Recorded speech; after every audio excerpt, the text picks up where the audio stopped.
¿Cómo están? Gusto de saludarles. Qué bueno que están acá.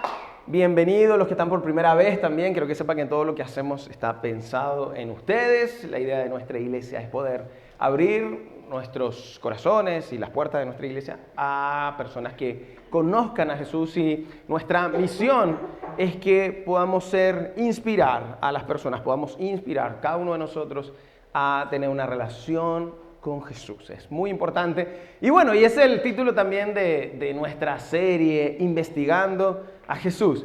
Quizás lo que tú sabes de Jesús es porque te lo enseñaron de chiquitito, es porque alguien te habló de esto, quizás en la escuela te enseñaron, quizás te llevaron a una iglesia cuando eras pequeño y te han hablado de Jesús. Quizás lo que sabes de Jesús es porque lo viste en alguna película y eso es todo. Y decidiste ser seguidor de Jesús, creerle y avanzar.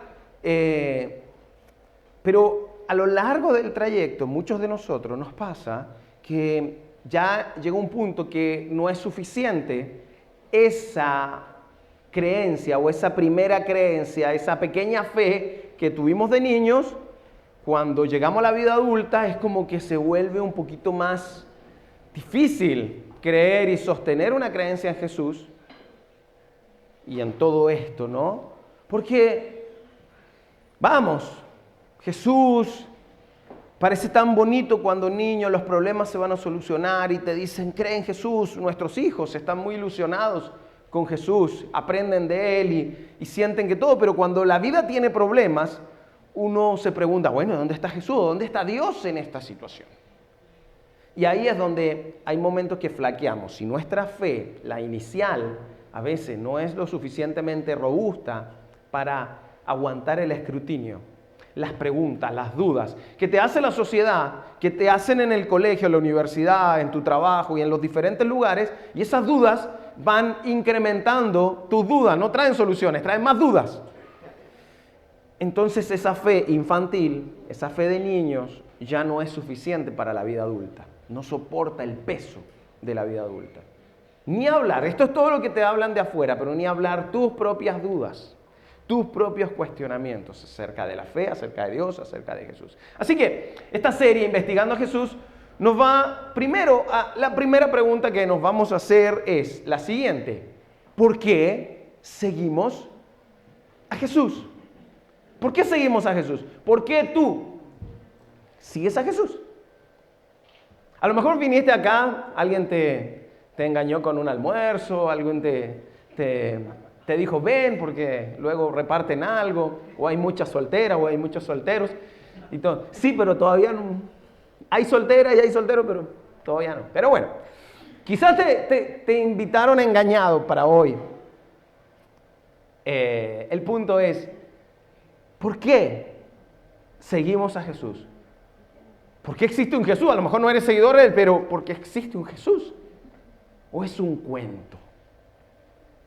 Alguien un día me dijo, ¿y qué si todo esto fuese un cuento?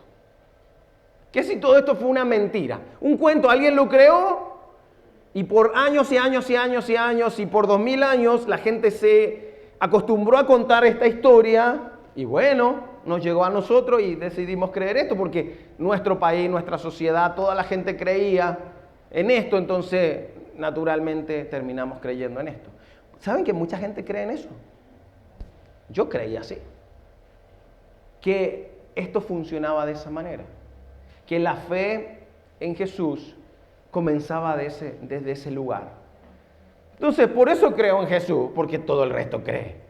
Las dos creencias más naturales acerca de creer en Jesús es porque es lo que me enseñaron, que es lo que le estaba diciendo. Me lo enseñaron, me lo enseñó mi abuelita, me lo enseñó mi mamá, me lo enseñó en el escuela. Alguien me enseñó de Jesús y la verdad es que nunca dudé de eso. De la misma manera, lo digo siempre, como me enseñaron del viejito Pascuero, Santa Claus, Papá Noel, el señor de la Coca-Cola.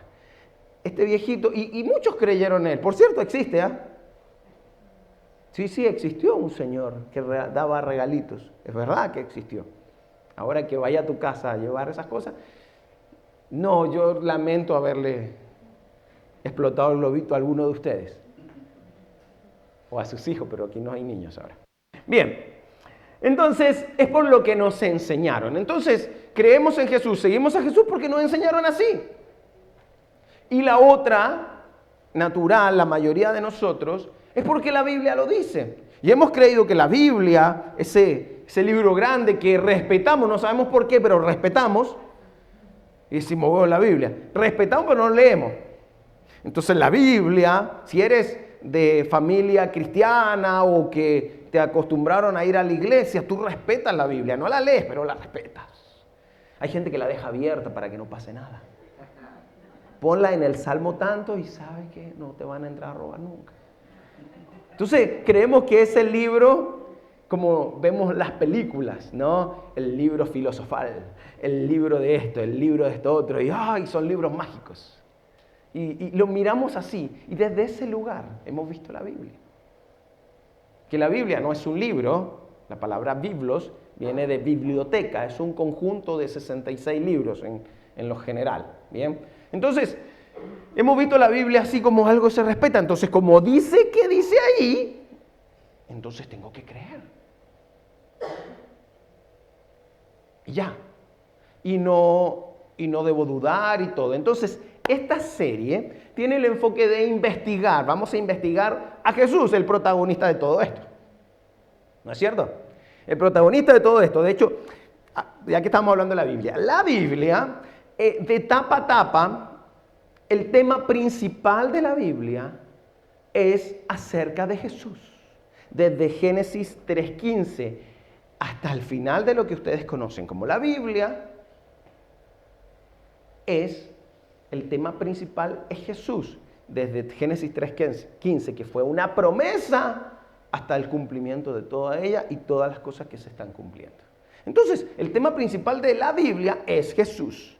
No se le decía Jesús en el Antiguo Testamento, porque era una profecía. Luego Jesús nace, cumple todo esto y se cumple esa profecía. Por lo tanto, todo eso ese es el tema principal de la Biblia. Jesús, entonces, vamos a investigar a Jesús. Pero, como yo le había puesto a algunos que le hicimos la invitación, pero vamos a dejar el cerebro aquí adentro. No lo vamos a dejar allá afuera, porque algunos creen que para ir a la iglesia, vamos a la iglesia, sí, o somos parte de la iglesia. Entonces llegan acá y el cerebro lo tengo que dejar afuera. Lo dejo ahí afuera porque esto no es para pensar, es solo para sentir. No es así. Y se siente muy rico, ¿sí? Pero el cerebro es parte de esto. Y el cerebro debe estar aquí adentro. Las preguntas, los cuestionamientos, es muy, pero muy bueno que trabajemos acerca de ello. Así que esta serie tiene el enfoque de investigar a Jesús y lo vamos a hacer por medio de la Biblia, pero de un libro de la Biblia. Ni siquiera que vamos a expandirnos tanto. Vamos a ir solo a un libro. Solo un libro. Ustedes conocen Mateo, Marcos, Lucas, Juan, que son los 4 referencias acerca de Jesús. Ellos 4 relataron los hechos históricos de Jesús y vamos a tomar uno de ellos. Mi favorito, no sé si el favorito de alguno de acá, mi favorito, Lucas. Entonces vamos a hablar del libro de Lucas y yo les voy a ir contando y toda esta serie tiene que ver con el libro de Lucas. Así que, antes de ir con eso, yo les voy a contar por qué creo. ¿Por qué yo creo? Si fui un ateo, no creía, no me gustaba, no me interesaba y en un momento mi fe infantil no dio abasto ante la vida, entonces decidí no creer y esta persona que me ayudó mucho, entre comillas, me dice, ¿qué si es todo esto mentira? Y como yo tenía una fe infantil, dije, bueno, debe ser mentira. Y empecé a creer desde ese día que esto pudiera ser mentira. Y creí que era una mentira. Y por tiempo me declaré ateo. Yo decía, y es más, cuando la gente me preguntaba, ¿y tú crees? Y yo, no, ya en un momento decía, no, pero a momentos de donde tú puedes profundizar un poquito en una conversación, diría, mira, si yo fuese creyente, creería, pero en serio. De alguna manera estaba autoprofetizando en mi propia vida. Cuando fui creyente, creía en serio. Pero no por creer, por un tema de fanatismo, por un tema de que había que creer simplemente. Comencé a creer. Porque era algo lógico, era algo que estaba evidenciado. Así que a mí cuando me preguntan, acerca de por qué crees en Jesús. ¿Por qué tú eres un seguidor de Jesús? Bueno, ¿por qué hasta te volviste pastor en esto? ¿Por qué? Si tú eras una persona normal, si tú eras una persona normal, tranquila, con un futuro, con un montón de cosas, ¿y por qué? Y todas las veces que a mí me preguntan, yo respondo algo como esto. Yo respondo, porque es evidentemente cierto.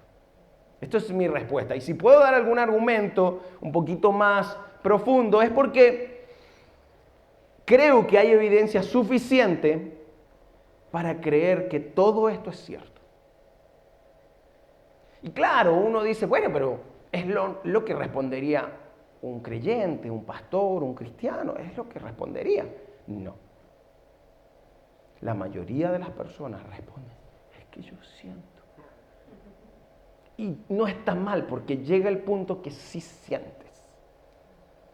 Pero para una persona que tiene dudas, que su fe quedó en el punto de infantilismo cristiano, no, el sentir, el me pasó, el simplemente yo creo, con una fe a ciegas, no es suficiente. Y es por eso que muchos se quedaron estancados en su fe. Algunos han retomado y están aquí, otros están afuera todavía y quisieran creer.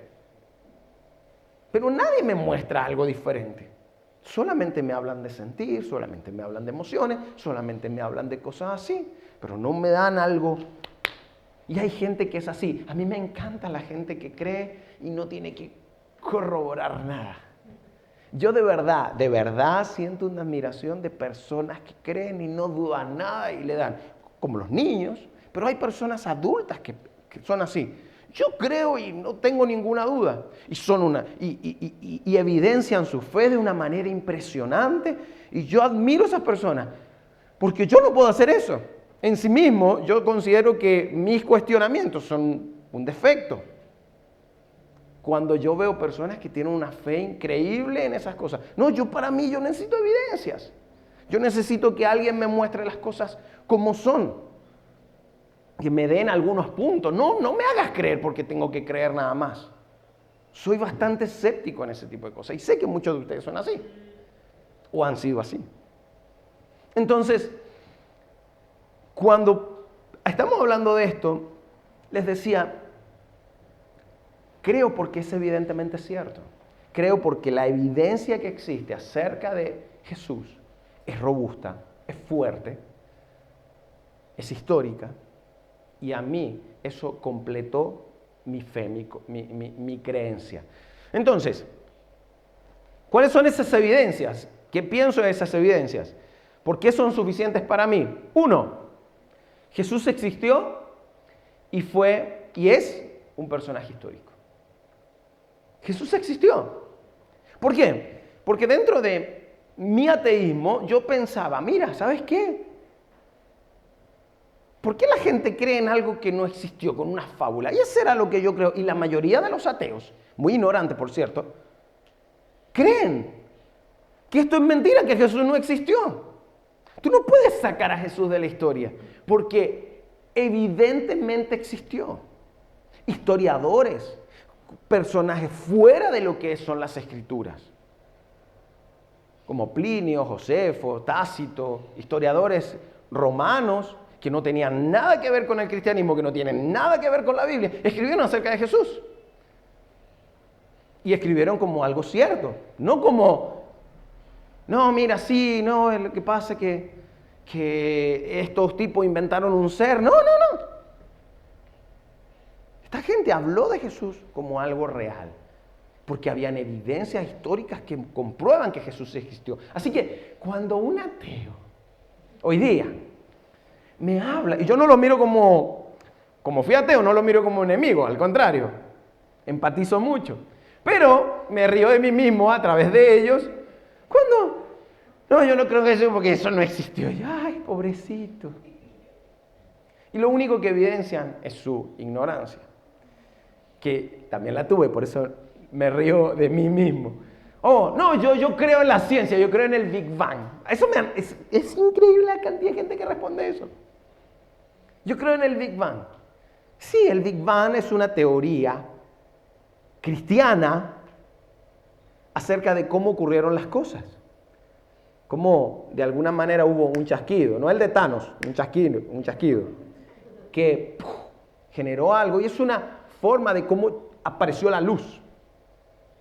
Es una teoría de un hombre llamado Georges Lemaitre, y él era un sacerdote belga que era astrónomo también, y él desarrolló la teoría del Big Bang para mostrar que los hechos ocurrieron en un momento, que hubo un creador que creó esto. Entonces hay gente que dice, no, yo creo en el Big Bang, como si eso estuviese en contra de Dios. Ay, pobrecito, no me va a aguantar el debate. Pero bueno, entonces, desde ese lugar, muchos, no, Jesús no existió. Ya cuando parten con eso, ay, pobrecito, ya, ok. Pero luego, Jesús no solo existió, sino que además ciertamente murió. ¿Por qué es importante aclarar esto de murió? Murió en manos de los romanos. O sea, como existió, también murió. Y uno dice, sí, si existió hace 2000 años, claramente murió. Por eso aclaro, murió en manos de los romanos, fue crucificado. Y eso está documentado, no solo por la Biblia, sino por fuentes externas a la Biblia, que Jesús fue asesinado por medio del sacrificio romano, que era la forma como mataban. Y los romanos eran máquinas de matar. Así que la gente no se quedaba viva después de la cruz. La gente en la cruz moría. Era una máquina de ejecución. No es que quedaban medio ahí, si se bajó la cruz ahora y luego medio se arreglaban. No, eso no ocurría. Eso no ocurría. Así que Jesús ciertamente murió. Y tercero, evidentemente resucitó. Porque existieron más de 500 testigos oculares que vieron a Jesús morir. Hubo más gente que vio a Jesús morir que los 500, pero más de 500 lo vieron resucitar. Y no es que lo vieron resucitar, que ese día, no, ¿ustedes saben cómo fueron las cosas? No, es que lo vieron vivo. Es que lo vieron vivo.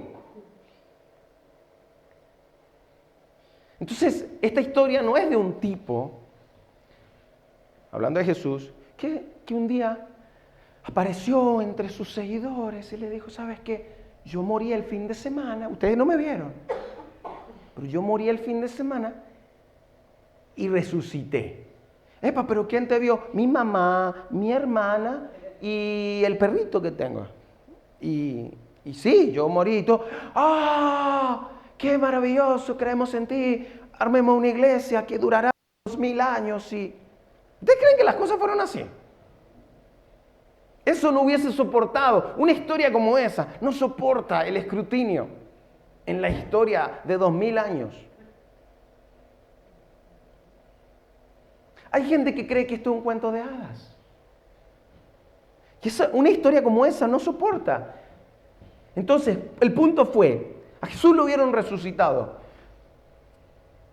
Seguidores de personas que no tenían nada que ver con Jesús, enemigos de Jesús lo vieron resucitado. Más aún, quienes lo mandaron a matar, lo vieron resucitado. Y esto es interesante. Lo relata el mismo Lucas en el libro de los Hechos, en el capítulo 15.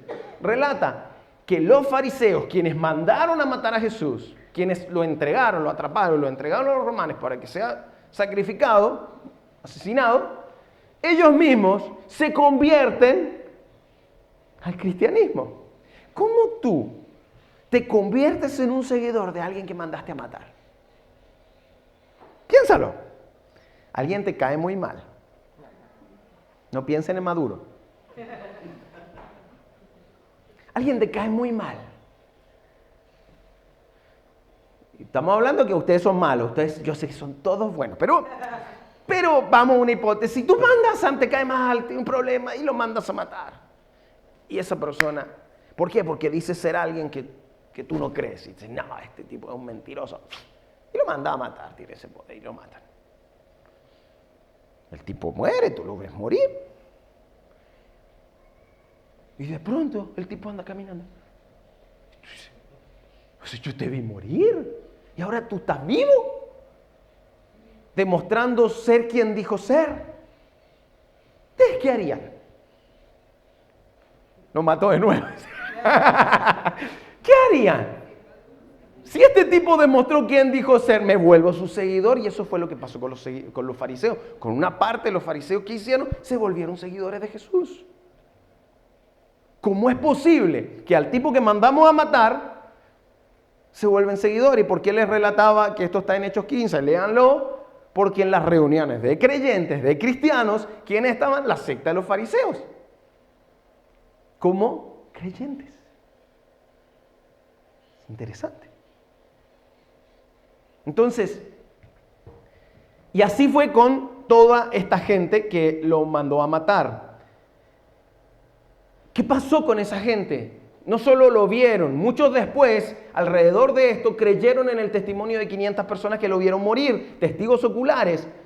Y eso no daba espacio para la duda. En el primer siglo, cuando estas cosas ocurrieron, nadie andaba diciendo, esto pudo ser mentira, porque no podían ir en contra de la evidencia histórica de personas, de testigos oculares que vieron todo esto. No podían ir en contra de eso. No podían llegar y decir, desapareció. Y las personas que lo decían, como les dije, eran seguidores, muchos de ellos, pero muchos de ellos eran enemigos o personas que no tenían nada que ver y se vuelven al cristianismo porque vieron lo que ocurrió con Jesús. El tipo estaba muerto y resucitó. Y empezaron a seguirlo, y empezaron a seguir a sus seguidores, que era un montón de 12, entre otros más, cobardes que se arrancaron. Luego estos se vuelven fuertes. Claro, yo veo a mi Señor resucitar. Por más que haya sido un cobarde, y ahora yo lo veo resucitar. Ah, no, a mí mátenme. Entonces le decían, di que es mentira, y los mataban a los primeros cristianos. Di que es mentira, di que es mentira. Y yo decía, yo no voy a mentir. Mátenme, pero no, esto no va a cambiar los hechos. Y los cristianos y esos 500 personas murieron defendiendo esa verdad que vieron. No es que, ay, no, de pronto estas personas, ay, no, o sea que no, porque si a mí me van a matar por una mentira, a mí en el momento que me van a matar por una mentira, ay, llegó un momento que nadie muere por una mentira. No, mira, y yo, de hecho, antes, cuando yo veo que están matando a 100, 200, y las muertes serán tan fuertes como las de Jesús. Ah, no, no. No, la verdad, yo voy a contar la verdad. No, estas personas murieron defendiendo lo que creían. No 10, no el perrito y la tía que lo vieron. 500 personas. Entonces, para esta gente que querían desmentir todo esto era muy difícil. Y no eran cualquieras. No es que era cualquier persona que quería desmentir esto. Era el templo judío, con todo el poder del templo judío, porque ellos tenían mucho poder más allá la subyugación que estaban viviendo en esos tiempos por medio del Imperio Romano. Pero era el templo judío que no les convenía tener a un tipo resucitado. Porque su fe se le acababa, por lo tanto su negocio. Ya hemos hablado de eso antes. Se les acababa todo con Jesús. Entonces no les convenía un judío crucificado y ahora resucitado. Por lo tanto ellos trataron de imitar. Y sobornaron personas para tratar de que estas personas mientan acerca de que habían visto a Jesús. No les funcionó. Trataron de vender una conspiración de parte de los seguidores de Jesús que no les funcionó. Entonces no eran cualquiera, era el templo judío, pero tampoco eran cualquiera, porque del otro lado, que tampoco les convenía un judío crucificado y resucitado, era el Imperio Romano. 1600 años de poder.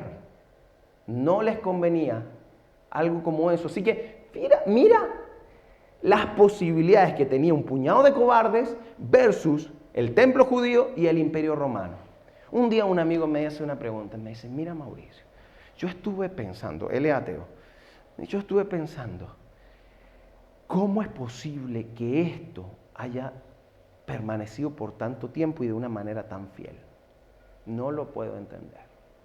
¿Cómo es posible? Yo creo que te estaba haciendo las preguntas correctas. Sigue. ¿Cómo es posible que eso haya ocurrido? Cualquier persona que piense y razona se da cuenta. Una mentira no podía durar en esos tiempos no podría durar 2000 años. Así que esta historia comienza de esta manera y ya no podían argumentar. Y como no podían argumentar acerca de la resurrección por la evidencia histórica tan fuerte, no es que hubiera una evidencia que pasó hace mucho. Ahí estaba ocurriendo, mataban testigos, estaba ocurriendo. En ese momento no podían ir en contra de eso, así que de ahí dijeron, entonces no murió.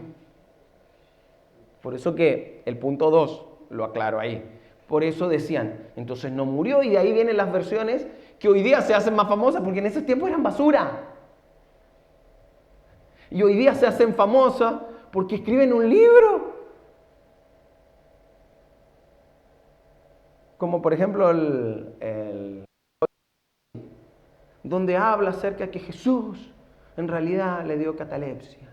No murió, sino que de pronto, le dio gente que se muere y luego despierta. Bueno, eso le dio a Jesús. Y luego se casó con María Magdalena.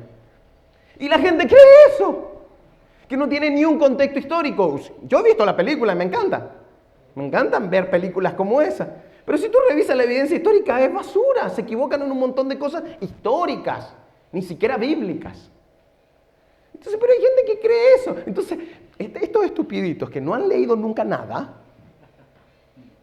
y lo único que piensan, porque el ateísmo hoy día es antiteísmo, es estar en contra de Dios. Entonces lo único que piensan es, cualquier tonto que saca alguna historia, la toman, entonces vieron el código Da Vinci y otra historia, esto es robusto. ¿Para qué? ¿Para seguir en contra de Dios? ¿Cuánto tiempo va a seguir girando en torno a Dios? Yo prefiero seguir en torno a Dios adorándole que en contra de Él. En un momento yo me rendí. Entonces mucha gente funciona de esa manera. Y me da mucha pena, de verdad. Y es muy interesante porque ante los debates, me encanta ver debates. Yo sigo a cuatro ateos, muy interesante. Bueno, uno ya de ellos se declaró agnóstico y quizá ya creyente. Son los ateos más importantes. Y yo los sigo, le llaman los 4 jinetes y tienen varios documentales, los veo y todo. Y he visto también sus debates con verdaderos creyentes, como Collins, por ejemplo, cuando hacen debate y buenos creyentes, documentados, los hacen pebre. Porque al final lo que ellos tienen rabia es cómo la iglesia, las partes malas de la iglesia en la historia. No tienen problemas con Dios. Tienen problemas con la historia de la iglesia. Entonces ellos quieren ir en contra de eso. Las cuales yo también estoy muy en contra de esas cosas que ocurrieron. Pero nada más. Y bueno, entonces, toda esta gente comienzan, y ahí es donde vienen las teorías. Pero en ese tiempo no había dudas acerca de lo que ocurría. Así que en la historia luego se empiezan a ver estas dudas y aparecen. Y hoy día está muy famoso. Pero hoy día un debate con un no creyente da pena, con alguien preparado, por supuesto. Da pena. Porque sus argumentos son muy básicos, que no soportan 3 preguntas. Que no logran confirmar, ni hablar con la existencia de Dios. ¡Ay! Eso sí es otro tema. Que es muy interesante también verlo. Dios existe. Mira, un paréntesis. Los cristianos, toda la vida, los que se creen científicos, que no creen ni en la ciencia, tampoco la entienden, pero ellos, no. Yo creo en la evolución, yo creo en esto otro. Dios no existe, Dios no existe. Entonces, y siempre ellos tomaron la carga de la prueba, se dice. En otras palabras, tú, creyente, tienes la carga de la prueba. Tú tienes la obligación de darme pruebas de la existencia de Dios. Hasta que los cristianos despertaron y se dieron cuenta que, ¿sabes qué? ¿Sabes qué? Y los debates empezaron a terminar ahí. Tú me pides la carga de la prueba, yo te tengo que demostrar a ti que Dios existe. Ok, demuéstrame cómo Dios no existe. Demuéstrame cómo se crearon las cosas. ¿Me vas a contar la historia del Big Bang? Perdiste. ¿Me vas a contar de que las cosas se crearon por coincidencia? Que los químicos se mezclaron por casualidad, cada químico y empezó a formar átomos y empezaron a formarse moléculas y crearon vida perfecta en una planta, que crearon vida perfecta en un animal, que crearon vida perfecta en un ser humano, o sea, por coincidencia, y en un montón de especies. Y todo eso se dio por casualidad. Vamos, hay que tener más fe para eso, que creer que alguien lo hizo intencionalmente. De verdad. Entonces los cristianos despertaron, dijeron, déjate, ya, yo no voy a correr con la carga de la prueba, hazte cargo, demuéstrame que las cosas no fueron así. No, es que científico. Entonces ahí se tienen que ir Darwin y un montón de locos, tienen que irse a los millones de años. La cantidad de contradicciones que Darwin tiene en sus mismos libros, tienen que irse a millones de años. No, entonces la única manera de explicar que un animal después se convirtió en un ser humano, un mono y se volvió, tienen que ser millones de años, porque la evidencia histórica no demuestra que un mono se pueda convertir en una persona, aunque se parezca. Hay gente que parece mono, pero no, nunca vinieron de un mono. Tu tío capaz se parecía a un mono, pero no vino del mono. Y esas historias, ellos son puras historias, no las pueden comprobar. Entonces, los cristianos van a la universidad, tus hijos, la siguiente generación, esta generación, y van y se asustan porque alguien les muestra una tontera. Pero vamos. Entonces, cristianos, tenemos que sacar el pecho. En cuanto a evidencia histórica acerca de Dios, que no te pido que defiendas eso, pero acerca de la existencia de Jesús. Saca el pecho, porque nada en la historia tiene más evidencia histórica que Jesús. Nada. Nada hay más prueba arqueológica acerca de la existencia de Jesús. Nada. Así que saquemos el pecho en esto. No para estar peleando con la gente, sino para realmente nosotros mismos tener robusta una fe. Entonces, la razón, ahora vamos a la Biblia, la razón por la que existe una Biblia es que hubo un hombre que demostró quién dijo ser. ¿Por qué existe una Biblia? Porque no existía una Biblia, existía el Antiguo Testamento. ¿Por qué existe una Biblia? Porque hubo un hombre que dijo que era alguien y luego demostró ser quien era. Y la razón por la que existe una Biblia es porque ese hombre ocurrió algo y ocurrió lo que nosotros conocemos como la resurrección. Este hombre murió y resucitó. Y ese evento que cambió el camino de la historia universal, que hasta históricamente separó el mundo en antes de Cristo y después de Cristo, ese evento de la resurrección fue lo que marcó todo. Y ese evento inspiró un libro, inspiró el Nuevo Testamento. Se tomaron las referencias del Antiguo Testamento, año 380 y algo, se hace un compilado de estos libros, lo que nosotros hoy día conocemos como la Biblia. Sin embargo, antes de todo eso, no existía una Biblia, existía el Antiguo Testamento, la última versión en esos tiempos, que habían hecho en Alejandría, y eso es lo que ellos conocían del Antiguo Testamento, como un conjunto de libros en ese tiempo. El Nuevo Testamento aparece después. Por 3 siglos la iglesia no se movió por la Biblia. La gente no creía por la Biblia. La gente creía por los relatos históricos de testigos oculares que contaron lo que ocurrió. Y esa fue la forma como la gente creyó. La gente contaba su historia y luego contaban lo que sintieron, lo que les pasó, pero como un hecho verídico que ocurrió. No como un cuento de hadas, no como un cuentito. Así que la pregunta no es, ay, ¿será que la Biblia esto y esto otro? La pregunta que nosotros debemos hacernos con respecto a la historia de Jesús es si Mateo, Marcos, Lucas y Juan son fuentes confiables acerca de Jesús. ¿Son fuentes confiables los relatos de Mateo, Marcos, Lucas y Juan acerca de Jesús? Esa fue mi pregunta cuando yo era ateo. Dije, vamos a ver, ¿Quiénes me hablan de Jesús? Mateo, Marcos, Lucas, Juan. Veamos qué dicen ellos. ¿Son relatos confiables? Luego ver a Plinio, Josefo, Flavio Josefo, Tácito, y empezar a investigar de ahí también, que también hablaban de Jesús. Ok, pero vamos a ver qué, los que estuvieron con él, los que estuvieron cerca de él, vamos a ver qué dicen. ¿Por qué seguimos a Jesús? No porque la Biblia lo dice, no porque simplemente hay que tener fe a ciegas, no porque es lo correcto, porque es lo que me enseñaron mi abuelita, mi mamá. Es porque evidentemente es cierto, es porque esto realmente ocurrió. ¿Por qué creo en Jesús y si sigo lo que dice ahora? Porque primero sé que existió, sé que murió y sé que resucitó. Y esa evidencia me es suficiente. Fíjate que la vida en ninguna parte te pide fe ciega.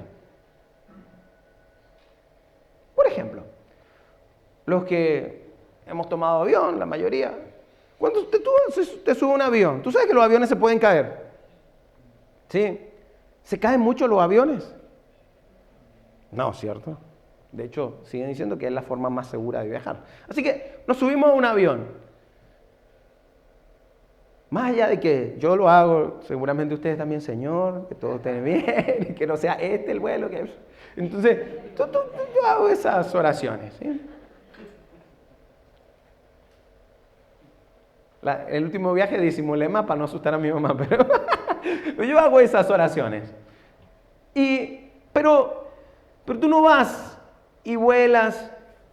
No, bueno, yo voy a viajar y todo. No, porque tú te sustentas, te apalancas. No tienes fe ciega. Porque si vieras que los aviones se cayeran a cada rato, probablemente tú no te subirías a un avión. El piloto no dice, señores pasajeros, vamos a orar antes de viajar para que esto vuele. Y más difícil, que aterrice en el lugar que queremos llegar. Así que manténganse orando durante todo el vuelo para que podamos llegar. No nos apalancamos de una oración. Más allá de que confiamos en ese Dios. Los pilotos, si el piloto ora, yo me bajo del avión. Que esto arranque. ¡Ah! No, ¿de qué nos apalancamos? De la aerodinámica, de toda la ingeniería que existe en eso, del empuje, de la sustentabilidad del vuelo, etc. Hay un montón de principios que nos ayudan a apalancarnos de que nos subimos a un avión y confiamos en ese avión, pues. Más allá de que pueda llegar a ocurrir un accidente, pero nos apalancamos de que los aviones vuelan por principios. Y hay gente que tomó estos principios y los puso en práctica y nos podemos subir a un avión. Súper, ¿no? Lo mismo debemos aplicar en la fe. Yo lo mismo hago, me apalanco de esta historia real para confiar en Dios. Para que no venga cualquier profesor estúpido o ignorante y venga y me diga, yo no creo en eso. Peor, que alguien lo haga con tu hijo, con tu familia. Así que es bueno que tú tengas una fe robusta para eso. Entonces yo me apalanco de eso. Lo mismo la iglesia se apalancó de estas cosas. Y les quiero mostrar, como les había prometido acerca de Lucas, les quiero mostrar cómo inicia Lucas contando la historia. Lucas era un médico, un hombre pensante, un hombre que no dejaba el cerebro afuera de la reunión, sino que la metía y estaba ahí pensando acerca de lo que estaba ocurriendo. No fue un seguidor directo de Jesús, así que era una de las personas que investigó y escribió para esto, y de hecho da título a esta serie. Entonces, él comienza diciendo lo siguiente: muchas personas han intentado escribir un relato, esto es Lucas 1:1, un relato de los hechos que se han cumplido entre nosotros. Así que vamos a partir, dice muchas personas, no es algunos, hay muchos, como yo, muchos personas intentando escribir un relato, escribiendo esto, porque esto era tan increíble. Recuerden, había cambiado la historia. Había resucitado un hombre que era condenado a morir y sus seguidores no eran buenos para nada en ese momento. Entonces la gente quería escribir eso, pero también quería escribir lo que les estaba pasando a ellos. Cómo sus vidas estaban cambiando, así que ellos querían escribir y muchos empezaron a escribir esto. No alguno, no es que esto apareció de un día para otro y alguien llegó con un manual que se llama Biblia y tomen, ahí está, léanlo y creamos en esto. No es un cuento, no es Peter Pan. ¿Cuántos de ustedes creen en Peter Pan? No. ¿Cuántos de ustedes van a la iglesia de Peter Pan? Porque ustedes saben que es un cuento. Pero algunos cristianos creen que puede ser un cuento.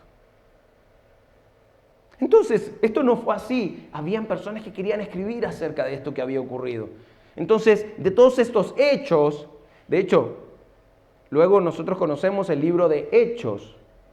Mateo, Marcos, Lucas, Juan y después viene Hechos. Esto era una sola carta. Hechos, Lucas y Hechos. Luego las separaron para mostrar el relato de Jesús y luego después de Jesús. Entonces Lucas escribe todo esto. Y miren cómo sigue diciendo. Entonces, todos estos hechos que se habían cumplido entre nosotros se valieron de los informes, documentos que circulaban entre nosotros, dados por, repitan conmigo, testigos oculares. O sea, se valieron de los documentos, o sea, esto tenía validez porque los documentos que circulaban entre todos ellos eran de testigos oculares. Eso es válido en esos tiempos y es válido hoy. Cuando tú vas a un juicio, el testimonio más importante es de testigos oculares. Eso no ha cambiado en la historia. No ha cambiado en la historia. Los testigos oculares mandan en un caso. Más allá que puedan mentir, pero los abogados, ¿qué hacen? Comprueban la veracidad con preguntas para demostrar si eso es verdad o mentira, lo que está diciendo el testigo ocular. Bueno, los testigos oculares, esos 500, no uno, no dos, no cuatro, no la abuelita, no el perrito, esos 500 habían dado evidencia de que lo que estaban hablando era cierto. Eso es poderosísimo en esos tiempos y lo sigue siendo hoy. Testigos oculares. Entonces él está diciendo, ellos se valieron de estos informes, de estos documentos que vieron, que los dieron los testigos oculares. Esos testigos, los primeros discípulos. Y no eran los 12. Todos los que vieron resucitar se volvieron seguidores, discípulos.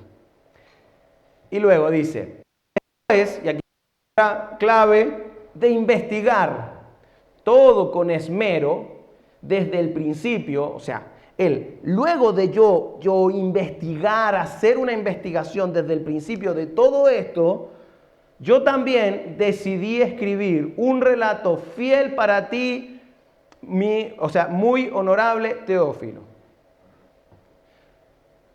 Él no estaba escribiendo la Biblia, él no sabía que estaba escribiendo, él no sabía que 2000 años nosotros íbamos a estar leyendo esto acá después. Él lo escribió para un amigo, seguramente una persona muy importante, Teófilo, y le dice, yo decidí, mira, todo esto anda dando vuelta de los testigos oculares, yo también hice la investigación. No es que me guíe solo de eso, yo hice una investigación. Todo esto para ti, amigo Teófilo, para ti, para que puedas estar seguro de la veracidad de todo lo que te han enseñado. Seguramente Teófilo había recibido la enseñanza acerca de Jesús. Habían llegado seguidores de Jesús, en ese tiempo se llamaban El Camino, y se juntaron con él y le habrán dicho, mira, Jesús es esto, Y el tipo a lo mejor, wow, como muchos muchos de ustedes cuando le hablan de Jesús, wow, sí, bueno, ok. Y luego viene alguien y dice, mira, ¿sabes qué? Para que estés seguro de lo que te enseñaron, yo voy a escribir esto para ti. Hice una investigación para ti. Léela y esto es confiable. Eso es lo que hizo Lucas con su amigo Teófilo. Y es lo que él está haciendo, sin saber, con cada uno de nosotros. Conmigo. Entonces no es que yo decidí creer por una fe ciega. Me quedo como ateo o agnóstico, que es más fácil. Yo comprobé, dije, vamos, esto es real. Esto existe. Y no soy yo. Mira, ¿sabes la cantidad de creyentes que han decidido seguir a Jesús por algo similar a mí? Las mismas preguntas. Hay gente que ha hecho libros y películas explicando su propia historia. Y coincidimos casi todos en las mismas preguntas. Y siempre hay una conclusión. Siempre hay una conclusión. Me encanta el relato de Collins, el padre del genoma humano, o sea, está vivo, uno de los genios, del padre de todo lo que es el genoma, de la ciencia de los genes. Investigó todo eso. Y el tipo estamos hablando de uno de los mejores científicos en estos tiempos. Y el tipo dedicó 2 años, escuchen su testimonio, está en YouTube, 2 años en investigar acerca de Jesús y de Dios. Y su conclusión es que el tipo es creyente, es cristiano. Un tipo tan inteligente. ¿Usted cree que se va a dejar llevar porque la Biblia lo dice, porque la abuelita le contó? Él cuenta que un pastor le metió en dudas sus dudas. Y el tipo se puso a investigar. Y abrió. Y el tipo, con un cerebro enorme, decidió ser seguidor de Jesús. Y quizás la mayoría, no conozco gente que han hecho investigación, terminan siendo seguidores de Jesús. Y yo creía cuando era ateo, esta gente es tonta. Más tonto era yo que seguía ahí estancado. Más tonto muchos de nosotros que nos quedamos con una fe infantil. Por eso esta serie. Entonces, ese era el pensamiento del primer siglo. Y durante los primeros 3 siglos la gente creyó de esa manera. Así es como creían. Así es como ellos confiaron. Así que Jesús realmente es un personaje histórico. Si investigamos a Jesús, Jesús es un personaje histórico. Ciertamente murió y ciertamente resucitó. La evidencia lo aclara. Porque habían testigos oculares de la misma manera. Porque si no fuese así, mira, dudaríamos. La historia no duda de otros personajes. Dudaríamos de todo. ¿Qué hay cuando me hablan de Aristóteles?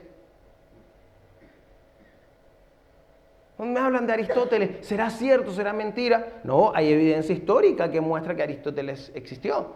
5 documentos son suficientes. Tú no le dices a tu profesor de matemáticas, ¿sabe qué? Aristóteles no existió. No es suficiente la evidencia histórica que existe acerca de él. Tu profesor te saca. Te mata. Y así con Platón, con los Targaryen y todo eso. Los que se rieron.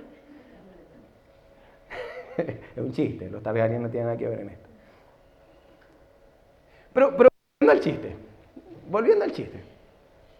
Esto es lo que permite en la historia diferenciar de personajes históricos como Aristóteles, Platón, los emperadores romanos, etcétera, etcétera, etcétera. Y nos permite diferenciar en personajes mitológicos o leyendas como Hércules, Thor, a tristeza de muchas. Y todos estos personajes que no existieron, Troya. Algunos se están enterando hoy día.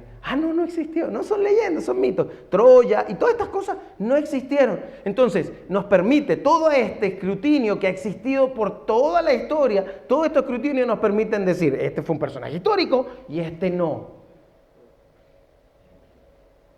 Esta gente que en la historia, si los relatos de Jesús hubiesen sido mentiras, ya Jesús hubiese desaparecido. O lo contaríamos como Thor, o lo contaríamos con cualquiera de esos personajes. Y no lo contamos así, aunque muchos creyentes sí piensan que es así. Y por eso no tienen una fe de verdad. Por eso su fe no es robusta. Por eso no saben qué enseñarle a sus hijos. Al final sus hijos terminan tomando cualquier corriente que se les ocurra en este tiempo. Y hay muchas corrientes. Bien peligrosas, por lo cierto. Entonces, la idea de esto, para ir cerrando, es que nuestra iglesia, New Life, pero también todas las personas que ustedes logren alcanzar, tengan una fe robusta, para ti, fuerte, firme, que soporte el escrutinio de la vida adulta, que soporte las dudas. Y cuando hay una duda bien trabajada, las dudas son buenísimas. Cuando hay una duda bien trabajada, eso se vuelve como un callo, se vuelve firme. Mi fe está llena de callos, pudiéramos decir. Momentos que fueron duros, que eran difíciles, pero luego se fortalecieron. Que estaban como un hueso quebrado, pero luego se calcificó y se fortaleció. Entonces ahora se volvió algo más fuerte. Así es mi fe. No es una cosa así, viene cualquier tontorrón a contarme una historia y me la creo, como en su momento alguien me dijo todo esto es mentira. Ay, capaz que sí. Hoy día me cuentan, no, peligroso que alguien me quiera hablar esas cosas a mí. Y no porque me las dé de presumido y todo, pero es peligroso porque es algo que yo lo trabajé para mí mismo, para tener una buena fe. Así que la idea es que tú tengas una fe robusta para ti y para la siguiente generación, tus hijos, nietos. Porque lo que está en peligro no solo es tu fe o la manera como crees, sino la fe de tus hijos. Si tú no le regalas una fe robusta a tus hijos, y fíjense, en ninguna parte les dije que tienen que leerse la Biblia completa. ¿Qué sería bueno? Simplemente enfocarse en los documentos históricos para que esa fe sea robusta. Y desde ese lugar, mira, venir acá, escuchar una música y tú sabes quién es tu Padre Celestial, tú sabes quién es ese Dios y que envió a su Hijo a morir por ti. Y cuando tú sabes eso, tú dices, Señor, tú hiciste todo esto por toda la historia. Tú mandaste a tu Hijo por 2000 años y nadie ha podido derribar esto. Señor, a ti te alabo, a ti te adoro. Porque decidí rendir mi vida a ti, porque todo lo que sé de ti es cierto. Eso fortalece tu fe. No es, ay Señor, ayúdame. Si no existe, no importa. Ay, ojalá existieras para que me ayude. Eso déjaselo para un no creyente. Pero ustedes necesitan una fe robusta. Así que es necesario que investiguemos a Jesús. ¿Ok? Vamos a orar. Señor, gracias. Gracias por tu tiempo, gracias por tu amor y tu cuidado en nuestras vidas. Gracias por todo lo que tú haces en nosotros. Gracias porque te sentimos, Señor. Gracias porque disfrutamos. Gracias porque podemos ver milagros tuyos, Señor. Pero, Señor, pudiéramos ver mucho más si nuestra confianza en ti, nuestra fe en ti fuera más robusta. Ayúdanos, Señor, no solo a tener una fe ciega. Maravilloso sería dudar, creer sin dudar. Pero no todos somos así. Necesitamos comprobar todo esto, así como Lucas tomó el tiempo para escribir todo esto para Teófilo, Señor. Señor, que de la misma manera y la misma intención que tuvo Lucas con él, que sea para nosotros, Señor. Que nos podamos valer de esa historia, Señor, y creer en él. Y eso fortalezca cada una de las cosas que seguimos creyendo, que aprendemos y que vivimos de parte tuya, Señor. Gracias. Gracias por haber enviado a tu Hijo a morir por nosotros y resucitar por nosotros, Señor. En el nombre de Él, te damos las gracias.